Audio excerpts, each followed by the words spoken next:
মেসির 22 কোটি টাকা লাগেছে। ইসমেল সরকারের কই বাংলাদেশে মেসি আছে বউ কয়টা থিয়ে গেছে, এই বউ কয়টার খাতি দেওয়া লাগবে না, বউ কয়টা আমি বুঝিয়ে নিতে চাচ্ছি। ইসমেল সরকারের কই আমার কিছু সাহায্য করে, এই বউ কয়টা আমি নি। আমি বিয়ের প্রপোজাল দিব।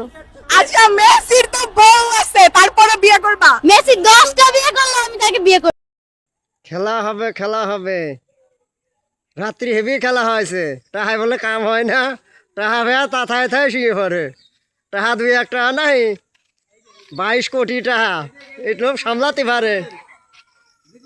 1 ঘন্টার জন্য হলো আমি বিয়ে করব, পরে আবার ডিভোর্স দিয়ে দিব। তাও আমি বিয়ে করব, দিনের জন্য হলো বিয়ে করব, পরে ডিভোর্স দিয়ে দিব। একদিনের সাথে হলো খাটে যাব। মেসি খাটো 100 মাঠও 100 মেসি খাটো খেলতে পারে, মাঠও খেলতে পারে। মেসি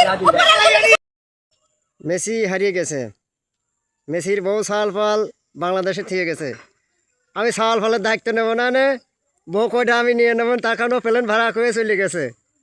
আর টাহাই বলে কাম হয় না, কলাম যে স্পেন জিতে যাবে নি, টাহাই বলে কাম হয় না। কে হল না কাম যা মেসি বাড়ি যা গেদারা হোক। হ্যাঁ বহুত জ্বালাইছ, আহার জ্বালায় না। আর বউ সাল ফল কয়টা থেকে গেছে, সাল ফল কয়টা অন্য লোক নিক না, বউ কয়টা আমি নেব না। ঠিক বলেছেন।